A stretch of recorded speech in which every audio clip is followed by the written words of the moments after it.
इस फिल्म के छोटे से सीन से आपने क्या समझा कि अगर आप गोरे नहीं है तो आपको कोई भी अच्छी लड़की नहीं मिलेगी, अगर आप गोरे नहीं है तो आपकी शादी नहीं होगी। ऐसा पता नहीं इंडिया के लाखों गांवों में आज भी लड़कों के नाम काले पुकारे जाते हैं। ऐसा तो आपने सुना ही होगा, अगर नहीं सुना तो आप ये गाना सुन लीजिए। काले से डर गए क्या? हमें काले हैं तो क्या हुआ, दिल वाले हैं। हमें काले हैं तो क्या हुआ, दिल वाले हैं। इस चीज को सुन के आपको कैसा लगा कि आज भी हमारे समाज में गोरे रंग को फर्स्ट प्रायोरिटी दी जाती है।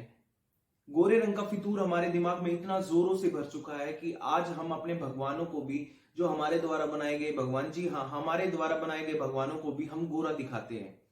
इसमें श्री राम श्री कृष्ण को भी हमने डार्क की बजाय ब्लू दिखाया है, जबकि भगवान श्री कृष्ण के विष्णु शब्द का अर्थ, विष्णु का अर्थ ही डार्क होता है।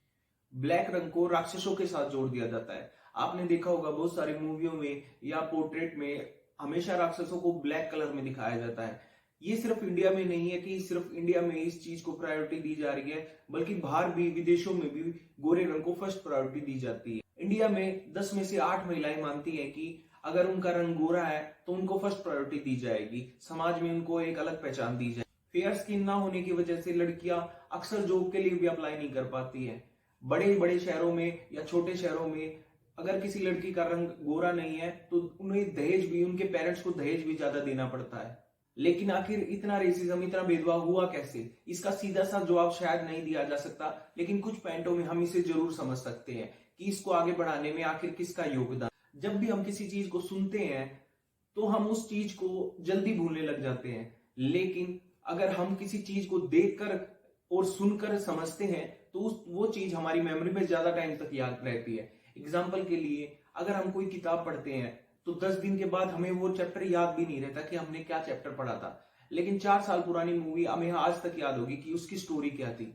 इसको बताने का मतलब ये है कि जिस चीज को हम ज्यादा टाइम तक देखते हैं और जिसको देखकर सीखते हैं, वो चीजें हमारे मेमोरी में ज्यादा टाइम तक याद रहती है। पर मैं आपको ये चीज क्यों बता रहा हूँ? क्योंकि इसका कहीं ना कहीं कनेक्शन इस फेयर स्किन से रिलेटेड। बॉलीवुड मूवीज जिनमें हमें भर भर कर दिखाया जाता है कि गोरे रंग को ज्यादा प्रायोरिटी मिलती है। नसीब अपना अपना जैसी मूवियों में एक लड़की सिर्फ उसके स्किन की वजह से उसका हस्बैंड उसको प्यार नहीं करता है, लेकिन जैसे ही वो अपनी स्किन को बदलती है और गोरी हो जाती है तो उसका हस्बैंड उसको प्यार करने लग जाता है। ये हमें अक्सर बॉलीवुड मूवियों में दिखाया जाता है। बचपन से ही हमें कितनी एड्स में ये देखने को मिला होगा कि ये क्रीम ले लो, 7 दिन में आप गोरे हो जाओगे। इतना टैलेंट होकर भी पर्दे के पीछे टिया। अमावस सा चेहरा जो है, ये लो, स्पेशल 30 दिन वाली ट्यूब है, रोज लगाओ फिर देखो चांद वहाँ या यहाँ। Thank you. नई फेयर एंड लवली 30 दिन वाली ट्यूब सिर्फ ये क्रीम ले लो, 10 दिन में आप गोरे हो जाओगे। ये चीजें हमारे माइंड में भर दी गई हैं। इन एड्स बनाने वाली कंपनियों ने तो लड़कों को भी नहीं बख्शा है। ओ पहलवान, लड़कियों वाली फेयरनेस स्कीम लगा रहा है। कल नेल पॉलिश लगाएगा, परसों लिपस्टिक। लंगोट उतार, लहंगा लपेट ले। पहलवान फेयर एंड हैंडसम लगा। मर्दों की त्वचा होती है सख्त, जिस पे लड़कियों वाली फेयरनेस क्रीम बेअसर। सिर्फ इमामी फेयर एंड हैंडसम में है अमेरिकन लुमिनोपेप्टाइड, जो किसी भी साधारण मर्दों वाली फेयरनेस क्रीम से ज्यादा असरदार, ज्यादा fast. Emami fair and handsome, दुनिया की number 1 fairness cream.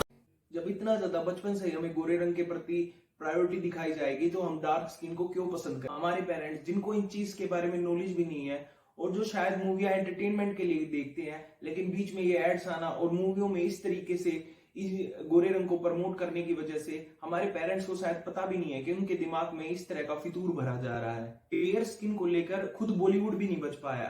Priyanka Chopra के एक इंटरव्यू में आप देख सकते हैं कि वो कैसे बता रही हैं कि उनको डार्क स्किन होने की वजह से बचपन में उनको बुली किया गया था, बाद में उनको डस्की बोला गया था, लेकिन बाद में ये क्यों फेयरनेस क्रीम की ऐड करती हुई दिखाई दी?